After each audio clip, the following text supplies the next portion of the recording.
Hi, this is Alex Aiden-Grey. That's the name I write under as a researcher.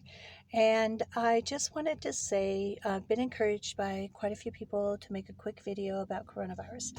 I'm on the road and I don't care to make a low quality video. My phone might even go dead, but here we go.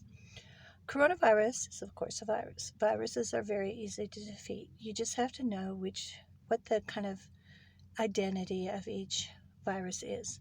Coronavirus has a lot of these little spiky legs like you've seen on the pictures on the outside of the virus, and you can disable these or knock off these legs so it is hard to attach to a cell. A virus comes along and it's sort of like a magnet, a bomb with a magnet on it attaching to a tank. It comes along and it attaches to your cell, and then someone inside the tank opens up, your cell opens up, takes in the bomb, and then it turns everybody inside the tank into zombies by hijacking their DNA and RNA. So you can prevent the hijacking of your cell, um, and you can prevent the virus from sticking to the outside of your cell. Preventing the virus from sticking out to the outside of your cell is very easy. There's some things that really knock the legs off of it, and there's technical terms for all this, but for the sake of you understanding what I'm saying, I'm just going to call them legs. How can you do this? Okay, the way you can knock the legs off is you can have a simple strawberry. A strawberry has ellagic acid in it, and it's going to knock the legs off of the virus. So that's one thing you could do to keep the virus from attaching to your cell. Vitamin C also kind of makes the outside of your cell, to make it simple, slippery. So you could knock off the legs with the ellagic acid from the strawberries, or just get yourself some ellagic acid.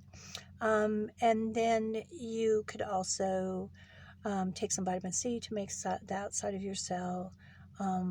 It's more of like a charge, like say it makes it so the magnet can't stick, because it gives it a certain charge, so it kind of deflects and to make it easy, the virus. So then the other thing that you can do is once the virus gets inside your cell, or once the bomb gets inside the tank, it's going to turn everyone in there into zombies. However, it can't turn people into zombies or turn your cell into foreign RNA and DNA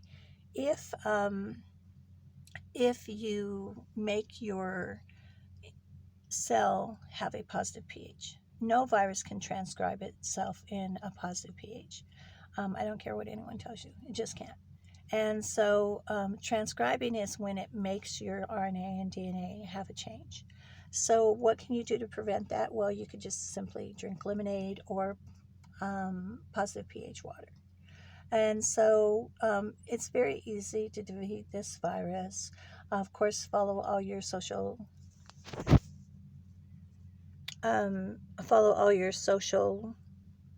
stuff that the government wants you to do.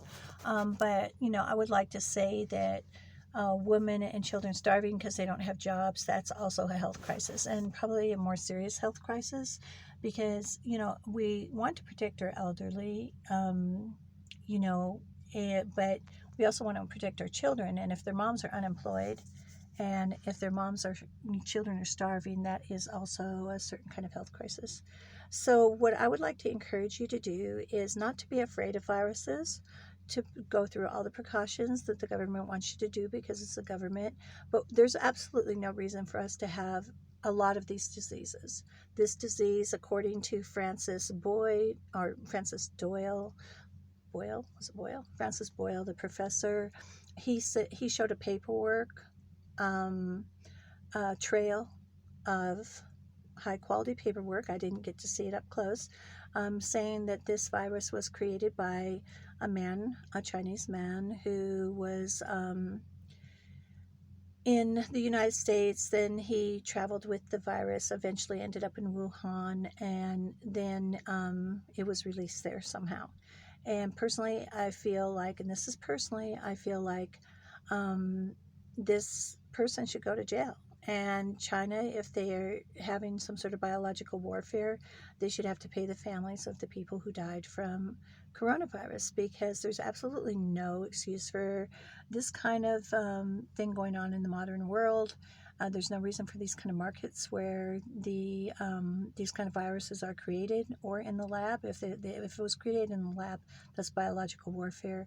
But that's political, and I want to stay out of that. Ask your doctor about that. Now, one thing that's very important here is they're talking about everyone saying, oh, high blood pressure medicine patients are at risk. And yes, they are. And there's a really good reason why they are, is because coronavirus and a few other classes of virus attach themselves to the ACE2 receptor.